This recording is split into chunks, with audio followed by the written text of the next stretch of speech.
जे खमीस जुमेरात ते ॾींहुं न विसार जुमेरात रात न विसार जाओ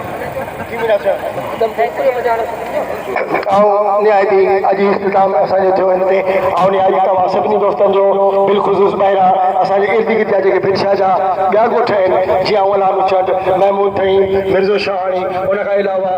दाऊद संग्रासी उनखां अलावा संग्रासी आबाद उनखां अलावा वसीम मुराद शाह उनखां अलावा चाचो यार मोहम्मद खोसे जो ॻोठ उनखां अलावा शेर खान मोरोखानी जे दोस्तनि जो आउं तहे दिलि सां शुक्रगुज़ार आहियां शफ़ी मोहम्मद राखे जे ॻोठ जो शुक्रगुज़ार चाचे हामिद राखे जो शुक्रगुज़ार आहियां आउं शुक्रगुज़ार आहियां गुल सैद जे बाशिंदनि जो आउं शुक्रगुज़ार आहियां अगम वसाल जे जुमिले वसाल बिरादरी जो आउं शुक्रगुज़ार आहियां ख़ासि करे वाटर जे दोस्तनि जो आउं शुक्रगुज़ार आहियां फ़कीर नो थाणी जे नूह पुट फ़कीरनि जो जेके जुमिले सैदा कलोड़ा वसाल ख़ासि करे सैयद हर ज़ात जो हर क़ौम जो हर फिके हर नौजवान हिते पुॻो आहे ऐं उन्हनि सां यकीन ॾियारियां थो त हीअ जेका जिदोजहद कमेटी ठही आहे जंहिंजो सरवार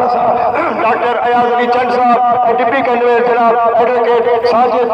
राजपूत साहब खे बनायो आहे उन सां गॾु पूरी कमेटी आहे ऐं उते दिलि सां बाबा फैज़ अब्बास साईं जो निहायती शुक्रगुज़ार आहियां जो पाण तशरीफ़ खणी हिते आया पंहिंजे हिन धरतीअ लाइ पंहिंजे हिन जनम जे लाइ पंहिंजे हिन नगरीअ जे लाइ हिन जे वॾाइण लाइ हिन जे वाज़ बीजी लाइ हिन आवाज़ उथारियो आहे अलाह साईं हिन खे सदाईं सलामत रखे हिन जो साथ असांजो हूंदो अवां जो साथ असांजो हूंदो असीं अवां सां गॾु हूंदासीं इनशाअल्लाह हिन खे तेल में भराए रहंदासीं